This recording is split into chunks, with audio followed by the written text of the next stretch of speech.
क्या हुआ जब अचानक अयोध्या पहुंचा? सैकड़ों नागों का झुंड, इनका संबंध नागलोक से बताया जा रहा है। आखिर राम मंदिर प्राण प्रतिष्ठा से पहले अचानक इतने सारे चमत्कार क्यों हो रहे हैं? सबसे पहले गिद्धों का झुंड राम मंदिर के आसपास दिखाई दिया, जिसे जटायु के वंशज कहा जा रहा है। लोग इनकी पूजा कर रहे हैं। इसके बाद कुछ भालू अयोध्या में अचानक से देखे गए, जो कि जामवंत का प्रतीक है। लेकिन अब एक ऐसा चमत्कार देखने को मिल रहा है जो अयोध्या के लोगों के लिए ही खतरा साबित हो रहा है। आज की वीडियो में बहुत बड़े रहस्य से पर्दा उठने वाला है। आखिर राम जी का नागों के साथ क्या संबंध है?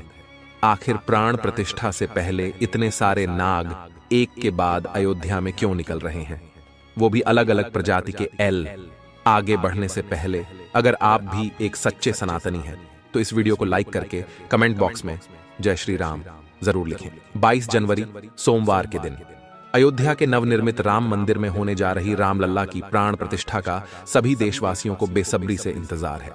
राम जी के भव्य स्वागत की तैयारी जोरों शोरों पर है। यह तारीख कोई आम तारीख नहीं है, बल्कि इसके पीछे बहुत ही खास महत्व छिपा हुआ है। आखिर राम मंदिर की प्राण प्रतिष्ठा के लिए 22 जनवरी का समय ही क्यों चुना गया? इसके पीछे का रहस्य जानकर आपके भी होश उड़ जाएंगे। त्रेता युग में प्रभु श्री राम का जन्म अभिजीत मुहूर्त में हुआ था। 22 जनवरी सोमवार के दिन मृगशीर्ष नक्षत्र में अभिजीत मुहूर्त का संयोग बन रहा है। यही कारण है कि इस तिथि को रामलला की प्राण प्रतिष्ठा के लिए चुना गया है। साथ ही यह भी माना जा रहा है कि इस शुभ मुहूर्त में रामलला की प्राण प्रतिष्ठा करने से प्रभु श्री राम सदैव मूर्ति के अंदर विराजमान रहेंगे। लेकिन जैसे जैसे प्राण प्रतिष्ठा का समय नजदीक आ रहा है, वैसे वैसे अलग अलग प्रजाति के नाग अचानक ही अयोध्या में प्रकट हो रहे हैं, जो कि अयोध्या वासियों के लिए खतरा बनते जा रहे हैं। लेकिन गिद्धों का और भालुओं का संबंध तो प्रभु श्री राम से बताया जाता है। उन्होंने रामायण में उनकी सहायता भी की थी। लेकिन इन नागों का श्री राम के साथ क्या संबंध है? आज की वीडियो में इस रहस्य से पर्दा उठने वाला है। चौंकाने वाली यह है कि इनमें दो प्रजाति के नाग अलग अलग क्षेत्र में बार बार निकल रहे हैं, जिनका संबंध वासुकी और तक्षक नाग के साथ जोड़ा जा रहा है।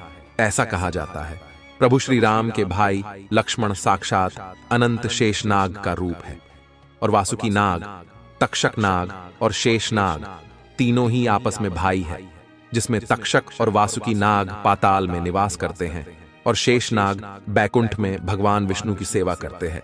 तो अंदाजा लगाया जा रहा है कि जब प्रभु श्री राम अपने भाई लक्ष्मण यानी शेषनाग और माता सीता के साथ अयोध्या धाम पहुंच रहे हैं, तो क्या शेषनाग के दोनों भाई पाताल में से उनसे मिलने के लिए बार बार प्रकट हो रहे हैं?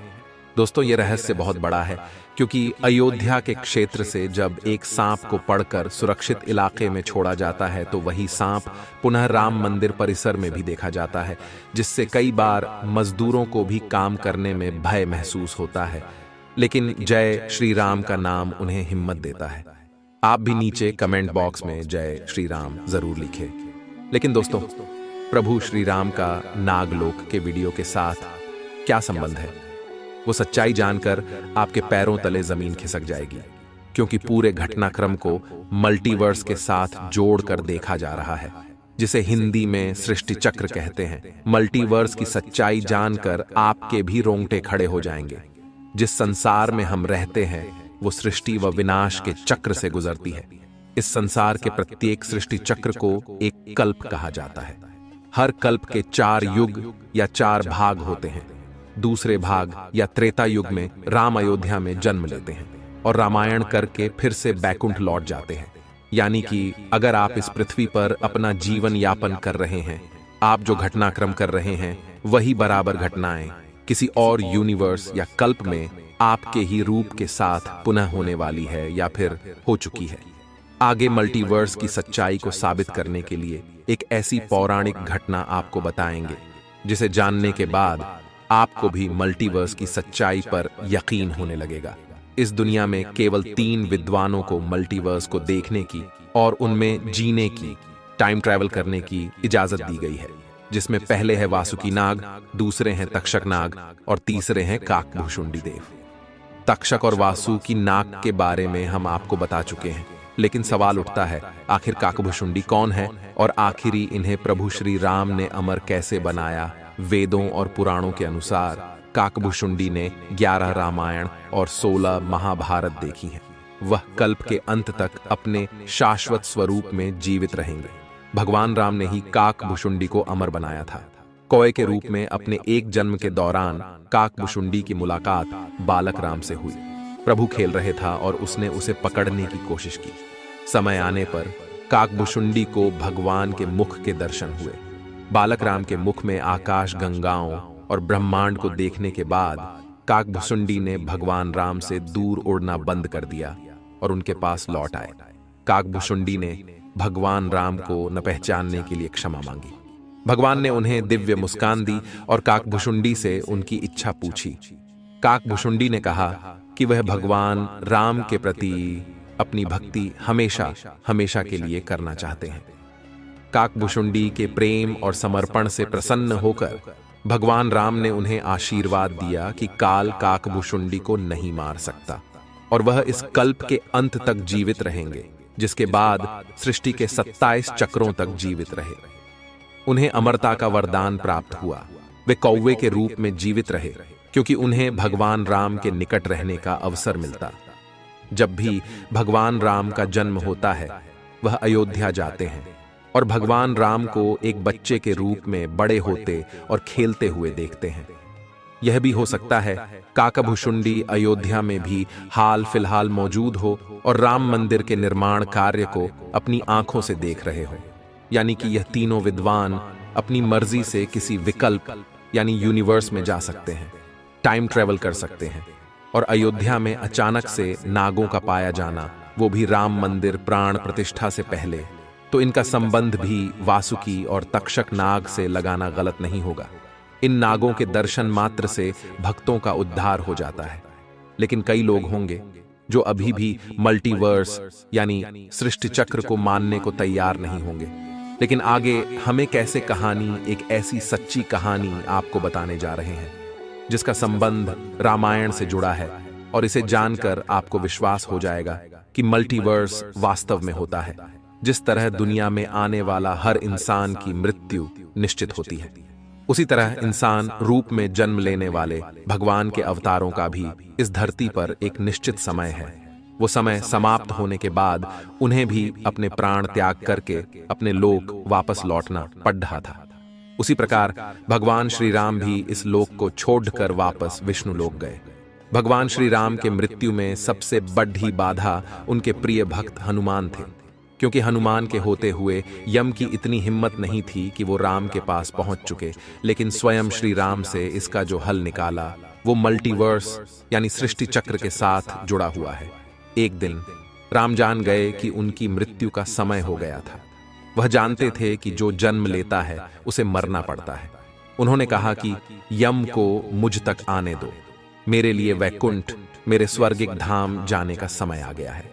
लेकिन मृत्यु के देवता यम अयोध्या में प्रवेश करने से डरते थे, क्योंकि उनको राम के परम भक्त और उनके महल के मुख्य प्रहरी हनुमान से भय लगता था।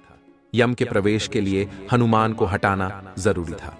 इसलिए राम ने अपनी अंगूठी को महल के फर्श के एक छेद में से गिरा दिया और हनुमान से इसे खोजकर लाने के लिए कहा। हनुमान ने स्वयं का स्वरूप छोटा करते हुए बिल्कुल भंवरे जैसा आकार बना लिया और केवल उस अंगूठी को ढूंढने के लिए छेद में प्रवेश कर गए। वह छेद केवल छेद नहीं था, बल्कि एक सुरंग का रास्ता था जो सांपों के नगर नागलोक तक जाता था। हनुमान नागों के राजा वासुकी से मिले और अपने आने का कारण बताया। वासुकी हनुमान को नागलोक के मध्य में ले गए, जहां अंगूठियों का पहाड़ जैसा ढेर लगा हुआ था। वासुकी ने कहा, यहां आपको राम की अंगूठी अवश्य ही मिल जाएगी। हनुमान सोच में पड़ गए कि वो कैसे उसे ढूंढ पाएंगे, क्योंकि ये तो भूसे में सुई ढूंढने जैसा था। लेकिन सौभाग्य से जो पहली अंगूठी उन्होंने उठाई वो राम की अंगूठी थी। आश्चर्यजनक रूप से दूसरी भी अंगूठी जो उन्होंने उठाई वो भी राम की ही अंगूठी थी। वास्तव में वो सारी अंगूठी जो उस ढेर में थीं, सब एक ही जैसी थी। इसका क्या मतलब है?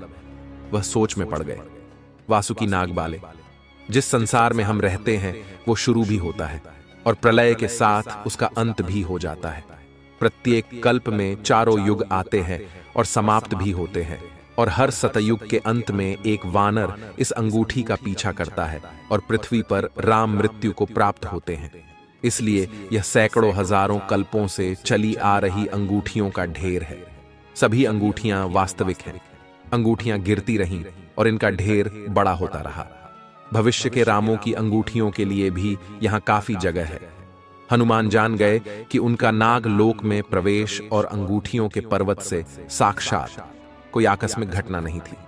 यही मल्टीवर्स का रहस्य था। यह राम जी का उनको समझाने का मार्ग था कि मृत्यु को आने से रोका नहीं जा सकेगा। राम मृत्यु को प्राप्त होंगे, संसार समाप्त होगा, लेकिन हमेशा की तरह संसार पुनः बनता है और राम भी पुनः जन्म लेंगे। इस घटना के बाद प्रभु श्री राम सरयू नदी में समाहित हो गए। उनके साथ अयोध्या का एक एक वासी भी सरयू नदी में समाहित हो गया। यहां तक कि कीट पतंगे और अयोध्या के पशु पक्षी भी सरयू नदी में समाहित हो गए। ऐसा कहा जाता है अयोध्या में जितने भी रहिवासी रह रहे थे वह सभी देवी देवताओं के ही अंश थे, जो प्रभु श्री राम की लीला को अपनी आंखों से देखने के लिए अयोध्या में रहवासियों की तरह रह रहे थे। जब रामायण काल पूरा हुआ तो वह भी प्रभु श्री राम के साथ अपने अपने धाम लौट गए। मात्र अयोध्या का भूभाग ही बच गया और वर्षों तक यह भूमि यूं ही पड़ी रही। बाद में श्री राम के पुत्र महाराज कुश ने अयोध्या को फिर से बसाया। इसका वर्णन कालिदास के ग्रंथ रघुवंश में मिलने की बात कही जाती है। रामायण के अनुसार कुश ने ही सर्वप्रथम पत्थरों के खंभों वाले मंदिर का अपने पिता श्री राम की पूज्य जन्मभूमि पर निर्माण करवाया। वहीं जैन परंपराओं के मुताबिक अयोध्या को ऋषभदेव ने फिर से बसाया था।